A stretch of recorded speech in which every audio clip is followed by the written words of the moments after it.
Nah, kepikiran nggak sih kenapa buruh perkebunan itu harus berserikat?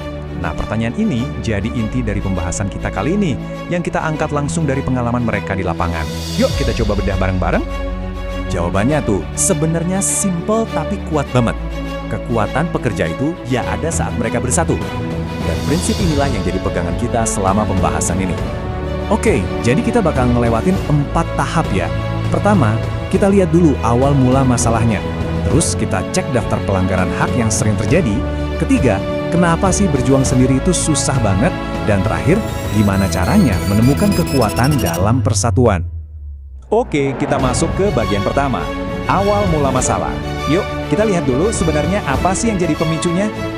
Jadi gini, masalah di tempat kerja itu ya udah jadi makanan sehari-hari buat buruh perkebunan. Kuncinya di sini, kalau nggak terorganisir, masalah yang dihadapi itu rasanya kayak beban pribadi aja. Padahal, seringkali itu adalah masalah sistemik yang dialami banyak orang. Cuma ya itu, mereka belum ngeh aja. Lanjut, bagian 2, daftar pelanggaran HAM. Jadi, masalahnya tuh spesifiknya kayak apa sih? Nah ini dia, contoh-contoh yang sering banget kejadian di lapangan. Coba deh kita lihat daftarnya. Mulai dari PHK seenaknya tanpa alasan yang jelas, karir yang gitu-gitu aja karena diskriminasi, terus sistem kontrak yang nggak ada ujungnya, belum lagi soal kompensasi yang nggak pasti, kerja lembur nggak dihitung, nggak dibayar pula, dan nggak didaftarkan jaminan sosial. Dan yang paling parah, kondisi kerja yang kadang nggak manusiawi. Nah, ini semua nih yang jadi bensinnya, yang mendorong tuntutan untuk berubah. Oke, bagian 3 nih, kelemahan berjuang sendiri.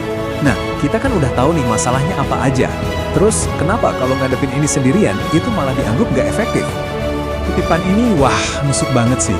Kita tidak mungkin berjuang sendiri karena terlalu lemah dan mudah sekali untuk dikalahkan. Ini benar-benar ngegambarin betapa rentannya posisi satu orang pekerja kalau harus berhadapan sama sebuah sistem yang, ya, jauh lebih besar dari mereka. Nah, disinilah perbedaannya kelihatan jelas banget kan. Di satu sisi kalau kamu sendirian, ya kamu dianggap lemah. Gampang banget dikalahin. Tapi, di sisi lain begitu para pekerja ini kumpul jadi satu, jadi kolektif, wah, disitulah muncul kekuatan yang sesungguhnya. Oke, pertanyaannya sekarang, terus solusinya apa dong? Pertanyaan ini langsung membawa kita ke inti pembahasannya. Nah, kita sampai di bagian terakhir. Bagian 4, kekuatan dalam persatuan. Sekarang, ayo kita lihat solusi bareng-bareng yang ditawarkan. Jadi solusinya adalah serikat buruh. Tapi coba perhatiin definisinya deh. Sebuah alat perjuangan bersama. Kata alat di sini tuh penting banget. Ini bukan cuma soal organisasi biasa, tapi benar-benar alat yang fungsinya praktis banget buat ngelawan masalah bareng-bareng. Terus gimana caranya biar bisa sampai kekuatan kolektif itu?